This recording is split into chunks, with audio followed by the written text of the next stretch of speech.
Hey guys, welcome back. I'm Bookish Learka, and today we're going to be talking about my January 2020 wrap up. January was actually a pretty good month for me. I know if you saw my 2020 goals video that I'm kind of keeping my goals to just more reading in general rather than reading a set amount of books, but I did manage to get 3 books finished in January, so I think that's really great. The first book I finished was Ninth House by Leigh Bardugo, and it was pretty good. I gave this one a 3 out of 5. If you want to see my full review, you can go to my blog, which is linked in the description below, where I've written sort of a little mini spoiler-free review on this.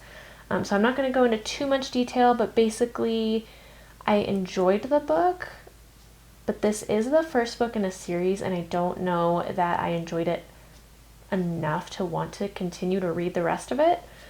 I feel like maybe Leigh Bardugo is just not the author for me, and I know that that is going to be a very unpopular opinion, but Six of Crows, while I did enjoy that one, I have not finished the duology. I do have Crooked Kingdom, and I will probably finish it just to see, but Six of Crows itself just was a little, I just couldn't get into it. It wasn't maybe until the last final 50 to 100 pages that really kind of grabbed my attention and sucked me in. And for me, I just pushed through it really had to push through that book. So with this one, I feel like there was just too much going on and too little explained. And while I enjoyed the story and I enjoyed how it was kind of a gothic, dark academia kind of book, and I do like that setting, it has magical realism. I do love magical realism books that bring magic into our actual world. I was lacking the structure and the explanation in the magic system as a whole in this book. And overall, I just kind of felt like there were a lot of moving pieces. There are a lot of people who really enjoyed this book, and I think if you are a Leigh Bardugo fan and you want to kind of branch out into more of a new adult, different kind of setting, you may actually really enjoy this. So I would definitely, if you are a fan of hers, pick up this book. Ninth House is a magical realism, gothic, dark academia kind of book that follows Alex Stern and her acceptance into Yale, and how she gets thrown into this kind of underground magical society that the rest of the world knows nothing about. So it is an interesting story, and if you like Leigh Bardugo, you may really enjoy this. So I would give it a shot because it is pretty interesting. The next book I finished was Things in Jars by Jess. This is the first book I've read by this author, and I really enjoyed it.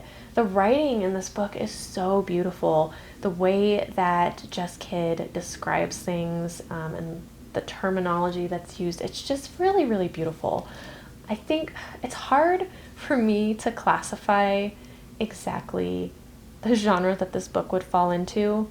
I would say it's sort of historical fiction. It's also fantasy. It's gothic. There's just a lot. There's a lot going on in this book. It is a mystery also. I would even go as far as to say there's a little bit of suspense in there. Not necessarily thriller, but mystery suspense. It follows Bridie Devine, and it's set in Victorian London era. So it's kind of in this time where women are not very empowered yet. They're still expected to have husbands, they're expected to behave a certain way, they're expected to have certain jobs and to do or not do certain things. And I really felt like this was almost a great women empowerment book, just because there were a lot of strong female characters in here that were involved in this Victorian era time and kind of faced some of those challenges still. And I really enjoyed it. So again, if you want to see my full thoughts on the book, non-spoiler, there's a link to my blog below where you can check out my full review, as well as all my other reviews for this month. But I do highly recommend this. Overall, I gave this a 4 out of 5 stars. I think it was very enjoyable, and I do recommend it to anybody who loves historical fiction, who loves fantasy, who loves Victorian era times, just It's a great book, beautiful writing. I think you would love it. The third and final book I read was The Wives by Tarryn Fisher. This is my first Tarryn Fisher book, but I have to say it was fantastic. There's so many mixed reviews about this. I was actually in sort of a group discussion on Instagram with this in January. There's just a lot of mixed reviews. I feel like people either really enjoyed this book or they really didn't. It's a psychological thriller, and I'm not going to explain too much because I really feel like if you're going to read this book, you should go into it as blind as possible. But the gist of the story is that it follows this girl who is married to a man who's a polygamist. He has 3 wives, so she is one of the 3 wives, and they've never met each other, so it's kind of a little different than the traditional polygamy relationship where everybody lives together, that kind of thing. So these wives, they don't live together. Their husband just shares different days with them and kind of goes around and says, okay, you get these 2 days, you get those 2 days, you get those 2 days, and splits his time. So the wives have never met each other. They don't know anything about each other. So it follows one of the wives who discovers something about their husband, and it's concerning for her, so she decides to start digging into the other wives and tries to figure out who exactly her husband is. So this is definitely, in my opinion, it was a great psychological thriller. It's very hard for a book to kind of shock me. I always tend, especially in thrillers and mysteries, I tend to just guess. I know what's going to happen, and so the shocking surprise is never very shocking to me. However, this book had a few different twists that really did catch me by surprise.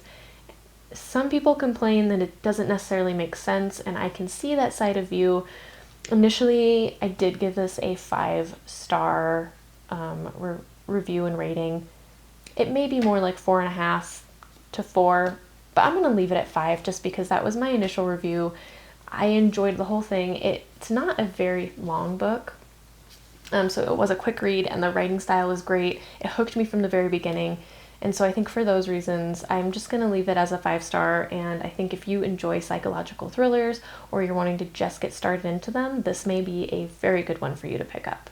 Well, there you have it, short and sweet. Here is my wrap up for January. I did forget to mention Ninth House I received as a Christmas gift, and then the Things in Jars and The Wives I got from my Book of the Month picks, which if you are a Book of the Month member, they are still available for add-on options. Things in Jars was a early release. It is available for purchase now.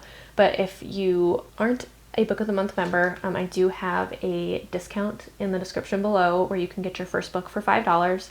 So if you just click that link, it'll take you to the Book of the Month sign up, and you'll get your first official box for $5, and then if you add on any extra books, you just pay the add-on price for the books. So pretty cool. All right, you guys, thanks for tuning in. That's all I have for this January wrap up, and I'll see you next time. Bye.